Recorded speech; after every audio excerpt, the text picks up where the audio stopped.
Hey guys, Dusty over here with Diagspeed USA. Just want to do a quick video about steering locks, ESLs, emulators, and regular steering locks.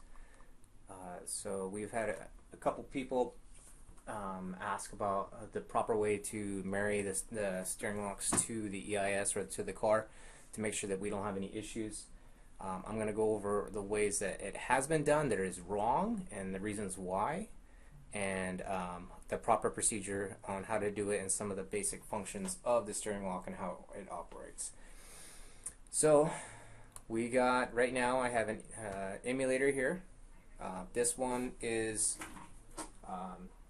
everybody knows about these ones. You can buy them online. They're relatively cheap. They actually go in the same location as the factory one without the lock function. It also has a little tiny speaker on the back that you can use. So the way you can know whether or not these are married correctly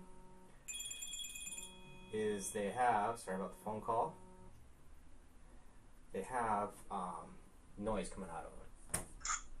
Okay, so when you stick the key in and you hear one click, or basically actuation or fake actuation noise, that means it's married successfully. But if it's not correct, you're going to hear multiple ones, right? So that means no go. So what we're going to do here, let's open up the Diagspeed. I'm going to open up ESL tools. So I have my 204 EIS with key. I already have my password and bin file. So let's go ahead and read the emulator out.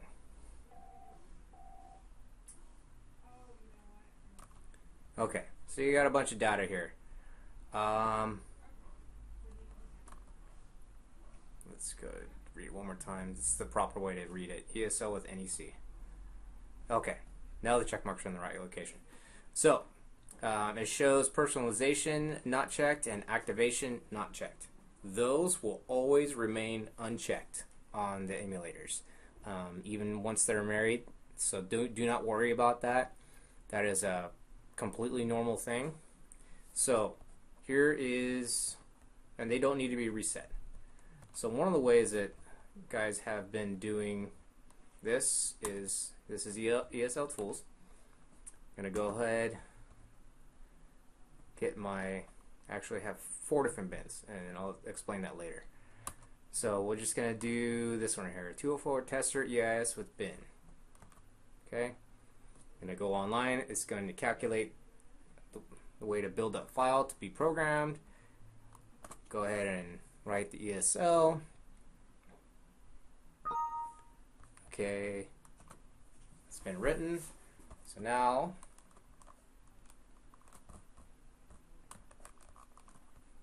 let's go ahead and close that. I'm going to close that too.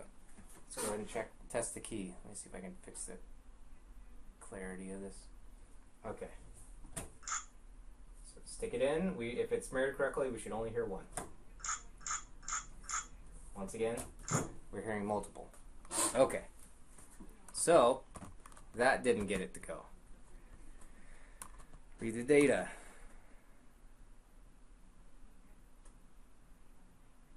Okay, it reads out the file correctly. Let's go ahead and load it in this area. So we're going to load that EIS format with the password. Same file. Let's go ahead and open it. It's going to calculate the file if it hasn't already. Hit Personalize ESL.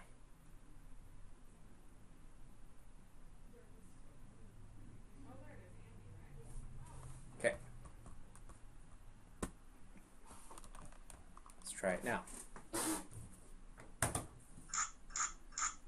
Still no go. Okay, so let's try this again. Read the data, read EIS data, or ESL data, see where we're at. We're going to load the file again, same file.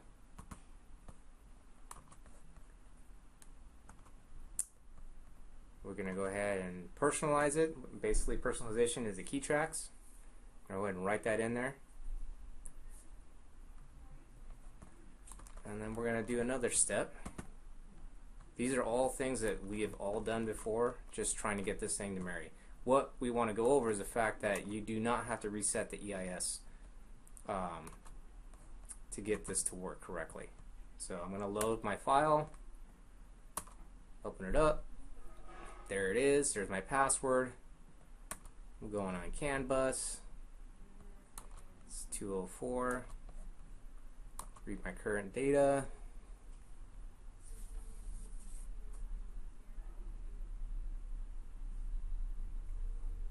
Alright, so current CAN read, I got the password. I'm going to personalize it, so it should be pushing the data straight into the ESL. Doing it this way. I'm on CAN. EVL is personalized. Alright, I load the file, EIS with the password, personalize it through there. See what we have. Nada. And so this is where most people would just say, you know what, forget it. I'm just going to reset the EIS and marry it that way. Okay, so the correct way to do this. ESL tools. You're selecting ESL with NEC. You're going to put W204 212 right. Right. You're going to load the file. Same file. We're going to go ahead and personalize it.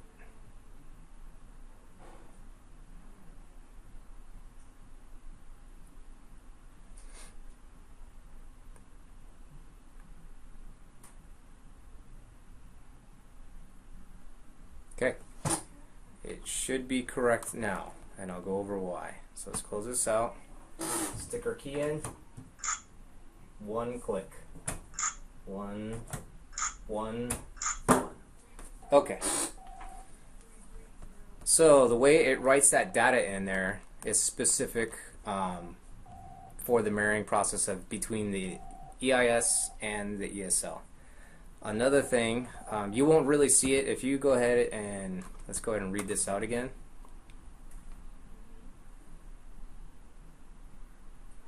Okay, you'll always notice that it's probably easier to see it in this screen.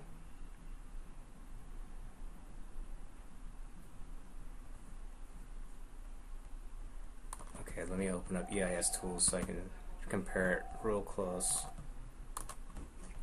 Here's our 204. We're going to read on CAN.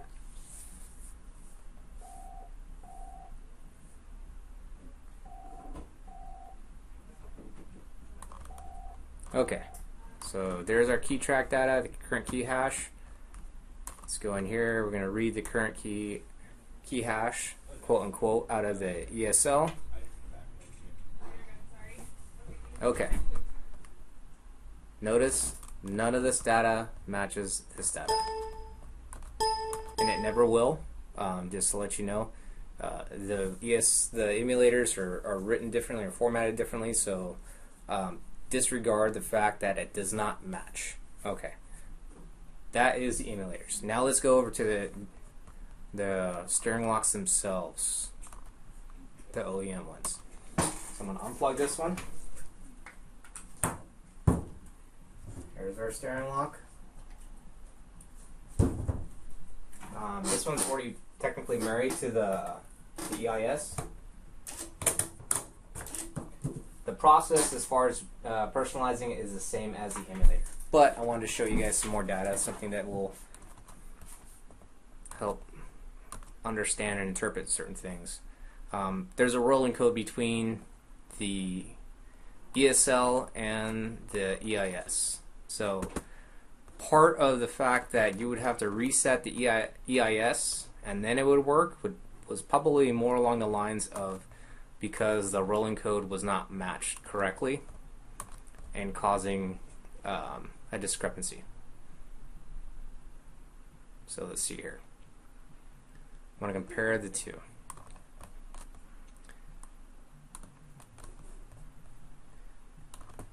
Okay. So we have right here this file, dbee1227. Okay, it's on the second line right here of key track 0. And that line will change every single time. Same thing with the original key track data. This is these are all rolling codes. And so, for instance, if you write into the key, this is the rolling code for the ESL. That's going to stay the same. You can see it right here. 84, 67, 1A. Okay? So that's key 2. Now let's go ahead. You remember this rolling code right here. DB, EE. Just remember those. I'm going to do a key cycle. Move it to the side. Key on, key up, key on, turn on, pull it out. Okay. Let's do another read.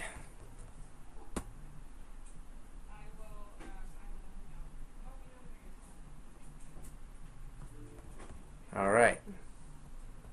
You notice something. This data has now changed.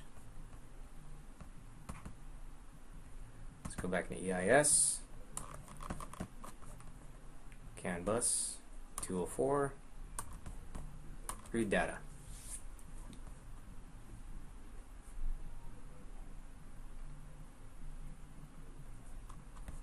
Scroll back up. And you'll see that rolling code has changed. AAB9, AAB9. So you can see that there is a rolling code between them two. They're sharing those numbers right there. You can see the top number also. The key rolling code changed. So these things have to match. That if they don't, it can cause a discrepancy in DOS. I've seen it where they have they have the ESL that works. It retracts and locks with the key, but you still do not have authorization, so nothing turns on. No instrument cluster, no lights, no nothing. So part of that is because it wasn't completely mirrored. You have partial data, not complete data, to make it have a start authorization. Same thing goes for the keys. If you have the key track but no password, it'll say calculating data inside the instrument cluster. The principles are the same. Now all the data has to match for everything to work perfectly. So, hope this was helpful to you guys. Kind of understand more about these 204 steering locks and the proper way to marry them to the car. And remember this, that this should be done on bench for the personalization of the steering lock or the emulator. Not by OBD2. You can read it by OBD2, but for actual writing function, you definitely want to do this on bench with the supplied harness you have in your kit. If you have any questions, leave in the comment box, and look forward to making the next video here shortly. Thanks, guys. Talk to you soon.